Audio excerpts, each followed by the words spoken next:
এই ধানটা কাটারির বিকল্প একদম। ফলন যদি 33 শতকে 32 থেকে 34 মণ হয়, তো বুড়ো মৌসুমে মনে হয় আমার কোনো হাইব্রিড ধানতে এরকম ফলন আসে বলে মনে হয়। এই ধানের চাউলে যদি ভাত খাই, মাংসের ভিতরে থেকে আমরা যে প্রোটিনটা পাই, এই ধানের চাউলের ভিতরে ওই প্রোটিনটা আছে।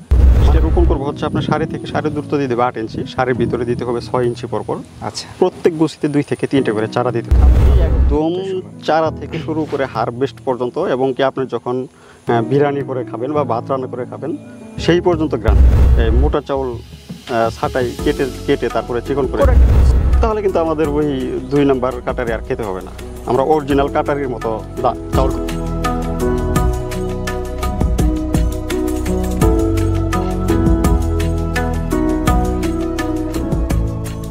আসসালামু আলাইকুম দর্শক বন্ধু, এই মুহূর্তে আমি দাঁড়িয়ে রয়েছি হচ্ছে শেরপুর সদরের কামারের চরের আলহাজ আসমল মণ্ডলের হচ্ছে ধান ক্ষেতের পাশে। আপনারা হয়তো গত কয়েক বছর যাবত এই আসমল মণ্ডলকে, অর্থাৎ হাজি যে আসমল মণ্ডল, ওনাকে আপনারা দেখে এসেছেন হচ্ছে বিভিন্ন জাতের ধানের চাষাবাদ করার ক্ষেত্রে। আজকে আমরা যে ধান ক্ষেতটার পাশে দাঁড়িয়ে আছি, আপনারা খেয়াল করলে বুঝতে পারবেন যে যখন আমরা দেখছি তখন শুধু ধানের শীষ দেখতে পাচ্ছি, কোথাও কিন্তু ওরকম যে একটা অগোছালো ভাব এরকম নাই, খুব গোছালো একটা ক্ষেত। এবং এটা কী জাতের ধান সেটা আপনাদের প্রশ্ন আসতে পারে আপনাদের মনে। তো আমরা আজকে কথা বলবো হচ্ছে ব্রির মধ্যে সবচেয়ে উচ্চ ফলনশীল যে ধান 108, সেটা নিয়ে কথা বলার চেষ্টা করব। আপনারা দেখতে পাচ্ছেন পাশে যে ক্ষেতটা, এর পাশাপাশি বাসমতির যে বিকল্প হিসেবে ব্যবহার হয়ে আসছে হচ্ছে ব্রি 104, সেটা নিয়েও কথা বলবো। আরও কিছু ধান থাকবে, তবে সেটা এই পর্বে না, হয়তো আগামী কোনো পর্বে পাবেন। তবে আজকে আমরা বেসিক্যালি হচ্ছে 108 নিয়ে কথা বলবো উচ্চ ফলনশীল জাত হিসেবে, এবং বাসমতির বিকল্প 104 সেটা নিয়ে কথা বলার চেষ্টা করবো, এবং উনি কত বছর যাবত এটা চাষ করছেন, কেমন ফলন পেলেন, আর বর্তমান যে কন্ডিশন আমরা দেখছি এই ক্ষেতের, এবছরে কেমন আশা করা যেতে পারে, এই বিষয়ে একটি পূর্ণাঙ্গ তথ্যচিত্র উঠে আসবে সাহেব আলীর ক্যামেরায়। আশা করছি প্রমোশন জোরের সঙ্গে থাকবেন এবং উপভোগ করবেন আজকে এই ধান চাষাবাদের উপরে দারুণ একটি তথ্যচিত্র। চলুন শুরু করা যাক।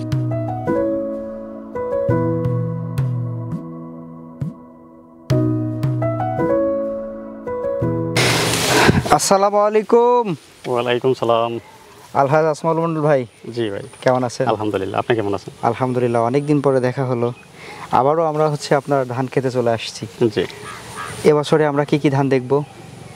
এখানে দেখবেন আপনারা ব্রি ধান 108, আচ্ছা, এবং পাকিস্তানি লং বাসমতির বিকল্প ব্রি ধান 104। ও আচ্ছা, বাসমতির বিকল্প ধান বাসমতির 104, জি, আর হচ্ছে ব্রি ধান 108, 108, অর্থাৎ বুড়ো মৌসুমের এই যাবৎকালে যতগুলো জাত আছে ব্রি করতে উদ্ভাবিত, এই 108 হচ্ছে সর্বোচ্চ ফলনশীল একটি জাত। সর্বোচ্চ ফলনশীল? সর্বোচ্চ ফলনশীল একটি। সেটা কেমন ফলন? এটি প্রতি 33% ফলন আসবে আপনার 32 থেকে 34 মণ পর্যন্ত। 32 থেকে 34 মণ পর্যন্ত। আচ্ছা মণ্ডল ভাই, আমরা এর আগে তো উচ্চ ফলনশীল আরও ভিন্ন জাতগুলো দেখেছি। জি, সেখানে আমরা বোধহয় 35 থেকে 38 মণ, এমনকি 40 মণ পর্যন্ত ফলনের জাতও দেখেছি। জি, তো সেখানে 32-33 মণ ফলন হচ্ছে, সেটা আবার আমাদের কাছে কেন আলাদা মনে হবে, বা কী বিষয় সেটা একটু বলেন তো। না, এই ধানটা আপনার ওই আমরা কিন্তু বাংলাদেশে দেখবেন যে আপনার কাটারি ধানের চাউলের চাহিদা বেশি। এই ধানটা কাটারির বিকল্প একদম। আচ্ছা, অর্থাৎ এই ধানটা আপনার যেহেতু কাটারির বিকল্প, কাটারির মতো ধানটা একদম চিকন সরু, এটা এই বাজারজাত বেশি থাকবে। আচ্ছা, এই বাজার মূল্যটা বেশি থাকবে, বাজার মূল্য বেশি থাকবে। আর পাশাপাশি আপনার ফলন যদি 33 শতকে 32 থেকে 34 মণ হয়, তো বুড়ো মৌসুমে মনে হয় আমার কোনো হাইব্রিড ধানতে এরকম ফলন আসে বলে মনে হয় না। আর তারপরে একটা ব্যাপার হচ্ছে, আমরা যে ধানগুলো হচ্ছে 28 থেকে 38 মণ সর্বোচ্চ ধরি, ওগুলো তো হচ্ছে আপনার ব্রির আওতাভুক্ত না, ওইগুলো ব্রির আওতাভুক্ত। আর আমরা যেটা আজকে কথা বলছি এটা হচ্ছে ব্রির আওতাভুক্ত বলতে সর্বোচ্চ ফলনশীল, এবং সেটা হচ্ছে 32-33 মণ। হ্যাঁ, 32-33 মণ। আচ্ছা, এবার আমরা একটু ধানের কোয়ালিটিতে আসি। ধানটাকে আমরা কোন কোন ধানের সাথে মিলাতে পারবো, বা ছোট বড়? আপনার ওই যে খাটো জিরা বলেন, আর খাটো মিনিকেট, তারপরে আপনার ওই কাটারি, ওইগুলার হুবহু ওই সেম কোয়ালিটি আর কি। আচ্ছা, চিকনের আওতায় পড়ে এটা নাকি? চিকন সর্বোচ্চ চিকনের আওতায়। চিকন আর হচ্ছে মোটামুটি একেবারে ছোট না, মাঝারি আর কি। হ্যাঁ, মাঝারি, চিকন মাঝারি। চিকন মাঝারি। হ্যাঁ, আচ্ছা, এবার শুধু এই জিনিসটাই না, না আপনি এই আমরা কিন্তু একসময় ইউটিউবে দেখতাম যে চীনের কিছু প্রতিবেদন দেখতে পারতাম, চীনের ধানগুলা এই ক্ষেতের পাশ দিয়ে গেলে শুধু শীষ ধান আর ধান দেখা যায়, শীষ আর শীষ দেখা যায়। আমরা তো মনে করতাম যে না, আমাদের মনে হয় ওই চীনের দিকে তাকায় থাকতে হবে। আচ্ছা, কিন্তু বর্তমানে ব্রির বিজ্ঞানীরা তাদের অক্লান্ত প্রচেষ্টায় আমাদের আর এখন ওই চীনের দিকে তাকাই থাকতে হবে না। আমাদের খেতে আসলে আমাদের আর ওই মোবাইলের পর্দায় বা টিভির পর্দায় দেখতে হবে না। খেতে আসে আমরা সশরীরে স্বচক্ষে আমরা সেই দৃশ্যটা এখন উপভোগ করতে পারবো এই BRI-108-এর মাধ্যমে। সেটাই একদম ওই আমরা যে আপনার চায়নার যে ধানগুলো দেখতে পারি একদম সেই কোয়ালিটি ধান এটা। মানে খেতে আসলে শুধু ধান আর ধান দেখে খুব ভালো লাগে, মনটা একদম খেতে ধান দেখে ভরে যায়। সেটাই এই যে যখন আমরা এদিকে খেয়াল করছি আমাদের চারিদিকে খালি ধান, হ্যাঁ খালি ধান, এবং ধানের কোয়ালিটি দেখেন দারুণ দারুণ, একদম কত সুন্দর কোয়ালিটি। অথচ এই ধানটা কিন্তু আমরা আগে আপনার ইউটিউবে অথবা টিভির পর্দায় শুধু চীনের প্রতিবেদনগুলোই দেখতে পারতাম, কিন্তু বাংলাদেশে এরকম হবে আমরা মনে হয় সেটা ভুলেই গেছিলাম যে আমাদের বাংলাদেশের বীর বৈজ্ঞানিরাও এরকম ধান আবিষ্কার করতে পারবে। যাক, সে কারণে হয়তো আমাদের বাংলাদেশ ধান গবেষণা ইনস্টিটিউটের যে সকল বিজ্ঞানী রয়েছেন বা বৈজ্ঞানিক কর্মকর্তা তাদেরকে অবশ্যই ধন্যবাদ জানাতে হয়। অবশ্যই তারা আমাদের নিরলস পরিশ্রমের মাধ্যমে আমাদের মধ্যে হচ্ছে একটা দারুণ ধান উপহার দিয়েছে। আচ্ছা, এবার আমরা একটু ধানের চাষাবাদের ব্যাপারে আসি। আরেকটা বিষয় হলো আপনার এই ধানটাতে কিন্তু প্রোটিনের পরিমাণ বেশি। আচ্ছা, এই ধানের চাউলে ভাতে প্রোটিনের পরিমাণ বেশি, যে প্রোটিনটা আমরা মাংস থেকে পেয়ে থাকি। এখন দেখা গেল যে যারা দিনমজুর বা কমায়ের লোক এরা কিন্তু মাংস এরকম যেহেতু দাম বেশি কিনে খেতে পারে না। এই ধানের চাউলের যদি ভাত খাই, মাংসের ভিতরে থেকে আমরা যে প্রোটিনটা পাই এই ধানের চাউলের ভিতরে ওই প্রোটিনটা আছে। মানে ওই চাহিদাটা, আমাদের যে ঘাটতিটা, এই ঘাটতিটা এই ধানের চাউলে ভাত খেলে পূর্ণ হয়ে যাবে। মানে যারা আমরা নিম্ন আয়ের মানুষরা যারা হচ্ছে প্রোটিনের অভাবটা পূরণ করতে গিয়ে হয়তো আমরা মাংস কিনে খেতে পারছি না, তারা যদি আমরা এই চাউলের ভাত খাই তাহলে আমাদের শরীরে প্রোটিনের চাহিদা মেটাবে। তবে আমরা বলবো না যে মানে মাংসের চাহিদা মেটাবে, এটা বলবো না। মাংসের যে প্রোটিনটা আমরা পাইতাম মাংস থেকে, সেই প্রোটিনটা আমরা পেয়ে যাবো। আর মাংস খেতে হলে তো অবশ্যই এটা মাংস কিনে খেতেই হবে। হ্যাঁ, আচ্ছা, যাক, এখন ধানের চাষাবাদে আসি আমরা। এটা হচ্ছে আসলে মূলত কোন সিজনের ধান? এটা মূলত বড় সিজনের ধান। আচ্ছা, বড় সিজনে আমরা জানলাম হচ্ছে 32 থেকে 33 মণ ফলন পাওয়া যায়। ভালো হলে 34 মণ পর্যন্ত, ভালো হলে 34 মণও পাওয়া যায়। চারার বয়স কতদিন রাখলে ভালো হয়? এটা 30 থেকে 35 দিনে চারা রোপণ করলে সবচেয়ে বেশি ভালো হয়। তবে যদি কোনো কারণবশত চারার বয়স বেশি করাটা ঠিক হবে না, যদি কোনো কারণবশত, কারণ অনেক সময় যে আপনার আবহাওয়ার কারণে, বড়োতে অনেক সময় আবহাওয়ার কারণে ঠান্ডা থাকে, যেহেতু চারার গ্রোথ কম থাকে, সেই ক্ষেত্রে যদি 35-40 দিন হয় কোনো সমস্যা হবে না। তবে সর্বোচ্চ ভালো হবে 30 থেকে 35 দিনে চারা রোপণ করলে। 30 থেকে 35 দিনের চারা হয়ে গেল আমাদের। এবার যখন আমরা জমিতে রোপণ করব তখন কি নিয়মে রোপণ করব? এটা রোপণ করবো হচ্ছে আপনার সারি থেকে সারির দূরত্ব দিয়ে দেবে 8 ইঞ্চি, সারির ভিতরে দিতে হবে 6 ইঞ্চি পরপর। আচ্ছা, প্রত্যেক গুছিতে 2 থেকে 3টে করে চারা দিতে হবে। আচ্ছা, আর এই ধানটি কিন্তু আপনার খাবার বেশি খায়। হ্যাঁ, খাবার বেশি খায়। সেটা কেমন? এটা হচ্ছে আপনার আমি মনে করি সারা বাংলাদেশে এমন কোনো জায়গা নাই যে 29 ধানটা চাষ হয় নাই। 29-এর মধ্যে যে পরিমাণ সার খায় 29-এর সম পরিমাণ সার খাবে। এটা নির্দিষ্ট করে সারের ব্যবস্থাপনটা নির্দিষ্ট করে বলা যাবে না এই কারণ এক এলাকার জমির উর্বরতা যেহেতু এক রকম। এটা সহজভাবে বোঝার উপায় হলো যে আপনার জমিতে আপনি 29 লাগালে যে পরিমাণ সার দিতেন 29-এর সম পরিমাণ সার দেবেন। আচ্ছা, তো আমরা গোছে দিব হচ্ছে 2-3টা করে নাকি? 2-3টা। এখন আমরা গোছে কত করে পাবো? এটা আপনার এভারেজ 20 থেকে 25। 20 থেকে 25 না? মাশাআল্লাহ আছে।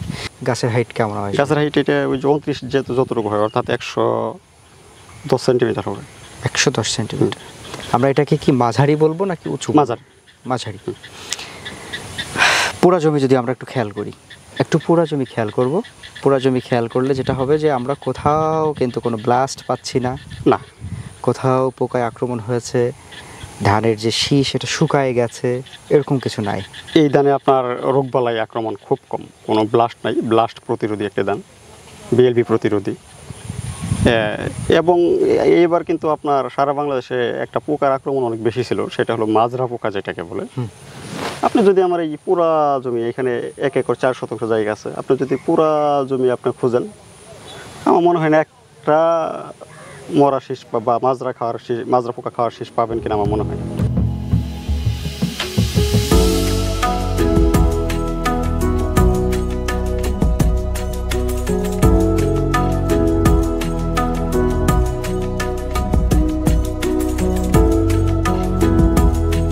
আমরা 108 নিয়ে কথা বললাম, মোটামুটি এটা সম্পর্কে ভালো একটা ধারণা আমাদের চলে এসেছে। 104 সম্পর্কে একটু আমাদেরকে বলেন।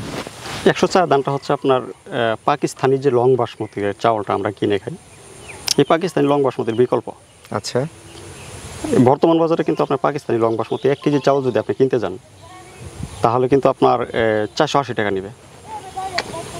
সেই থেকেও আমাদের বীর বিজ্ঞানীরা চিন্তা ভাবনা করলো যে আমাদের তো বাহির থেকে যেহেতু আমরা কিন্তু বাংলাদেশ কিন্তু আপনার ধান উৎপাদনে বিশ্বের 4র্থতম স্থান।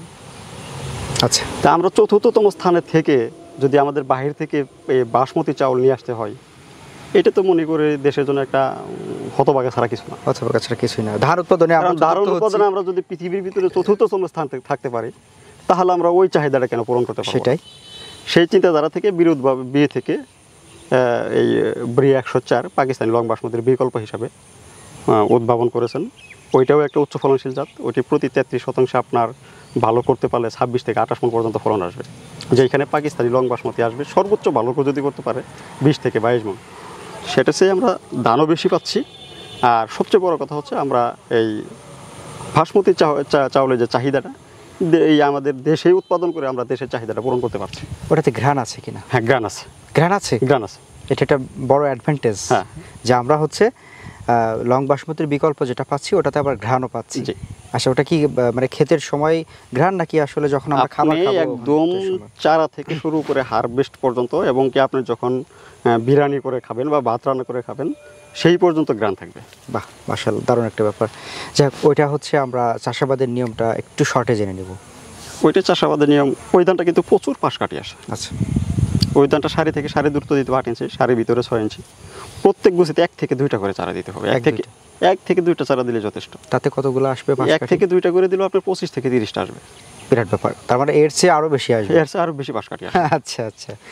আর সার কীটনাশকের ওটা সার কীটনাশকই 29 মতো করে করতে হবে। সেম? হ্যাঁ, সেম। আচ্ছা, তাহলে সর্বোপরি আমরা 104 এবং 108 নিয়ে যদি সার মর্মে আসতে চাই, আপনি সার মর্মে এসে কি বলবেন? না, 104-এর কোয়ালিটি একটা, 108-এর কোয়ালিটি একটা। আচ্ছা, 104-এর কোয়ালিটি হচ্ছে সেটা আমাদের বাসমতির যে ঘাটতিটা দেশের ভিতরে এটা পূরণ করবে, কিন্তু ভাত উৎপাদনের যে ঘাটতিটা এটা 108 করলে ভালো হবে, কারণ 108-এর ফলন বেশি পাচ্ছে না। আচ্ছা, মানে দুইটা ক্যাটাগরি। আর দুইটা ক্যাটাগরি। আর সবচেয়ে বড় কথা হচ্ছে আপনার আমাদের দেশের মানুষ কিন্তু শৌখিন মানুষ, শুধু চিকন চাউলের ভাত খোঁজে। আর এই 108 দানটা যেরকম খুঁজে আর কি, ঠিক তার থেকে আরো চিকন। তাই? যাক, এবং একটা উচ্চ ফলনশীল জাত। তাহলে দর্শকদের আমরা অনায়াসেই বলতে পারি, দর্শক যারা হচ্ছে আপনারা চিকন চাউলের ভাত খেতে পছন্দ করেন বা যারা আমরা খুঁজে থাকি চিকন চাউল, তারা বাজার থেকে মানে চিকন চাউল খুঁজে না। আমরা আরেকটা বিষয় হলো আপনার যেমন আমরা কাটারি চাউলটা খাই, আসলে তো মূলত কাটারি কোনো দানা আমাদের দেশে ওইরকম এভেলেবেল উৎপাদন হয় না যেরকম আমরা সচরাচর চাউল পাই থাকি। আচ্ছা, এতটা ধান উৎপাদন হয় না। কিছু ধান উত্তরবঙ্গে কিছু ধান উৎপাদন হয় কাটারি, তবে যে পরিমাণ চাউল পাই সেই পরিমাণে তো এরকম ধান উৎপাদন হয় না। তা চাউলটা আসে কই থেকে? অবশ্যই আমদানি করতে হয় এগুলা। হ্যাঁ, হ্যাঁ। তাহলে আপনার আমরা যে ওইটা অনেকটাই দেখা যায় যে অনেক সময় আপনার মোটা চাউল ছাটাই কেটে তারপরে চিকন করে একটা প্রসেসিং করে কাটারি বলে চালাই। আচ্ছা, আমাদের এই ধানটা বেশি করে যদি আমরা সারা বাংলাদেশে ব্যাপক আকারে চাষ করি তাহলে কিন্তু আমাদের ওই 2 নাম্বার কাটারি আর খেতে হবে না। আমরা অরিজিনাল কাটারির মতো চাউল পেতে, চিকন চাউল পেয়ে।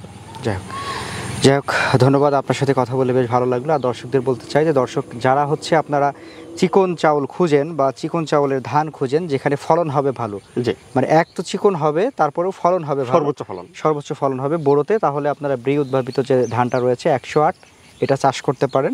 এটা আমরা এই যে ক্ষেত্রটাতে এসেছি হচ্ছে হাজী আসমল মণ্ডল ভাইয়ের, ওনার এখানে এসে হচ্ছে আমরা যে ফলনটা পাচ্ছি বেশ ভালো লাগছে। তো আপনারা এই ধানটা চাষ করে দেখতে পারেন। আর আমাদের পরামর্শের জন্য তো আমাদের আসমল মণ্ডল ভাই থাকলেন। জি ভাইয়া, তাহলে ভালো থাকবেন। আপনার সাথে আবার দেখা হবে, কথা হবে। আসসালামু আলাইকুম।